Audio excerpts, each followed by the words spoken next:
पक्षातल्या पडझडीनंतर अजित पवार आता ऍक्शन मोडवर आल्याचं पाहायला मिळतंय। कारण पक्षाच्या पडझडीनंतर अजित पवारांनी आता आजी माजी नगरसेवकांची तातडीची बैठक बोलावली। पुण्यातल्या नवीन सर्किट हाऊसला उद्या सकाळी 8 वाजता ही बैठक होणार आहे। पक्ष संघटना टिकवण्यासाठी उपाययोजनांवर चर्चा केली जाणार आहे। पिंपरी चिंचवड शहराध्यक्ष पदाच्या निवडीबाबत देखील चर्चा होणार आहे। नाना काटे, भाऊसाहेब भोईर, जगदीश शेट्टी, श्याम लांडे, सतीश दरेकर शहराध्यक्ष पदाच्या शर्यतीत आहेत। पिंपरी चिंचवड शहराध्यक्षासह 29 जण शरद पवार पक्षाच्या गटात दाखल झालेले आहेत आणि त्यामुळे पक्षाच्या पडझडीनंतर अजित पवार यांनी आता तातडीची बैठक बोलावली। सविस्तर माहिती घेऊयात आमचे प्रतिनिधी कैलास पुरी यांच्याकडून। कैलास, आता उद्या सकाळी पुण्यातल्या सर्किट हाऊसला 8 वाजता बैठक होणार आहे। कशा पद्धतीने बैठकीत चर्चा होईल?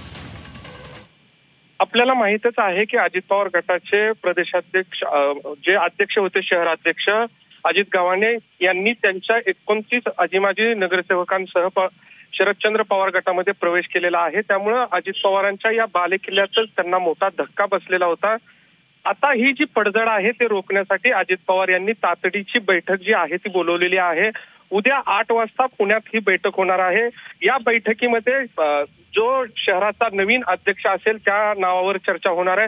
त्याचबरोबर जे आता सध्या पक्षामध्ये आहेत त्यांना थांबवण्याचा काय काय उपाययोजना कराव्या लागतील यावरही या बैठकीमध्ये चर्चा होणार आहे। एकंदरीतच पिंपरी चिंचवड या अजित पवारांच्या बालेकिल्ल्यामध्ये जी पडझड होत आहे ती थांबवण्यासाठी अजित पवार ऍक्शन मोडवर आलेले आहेत।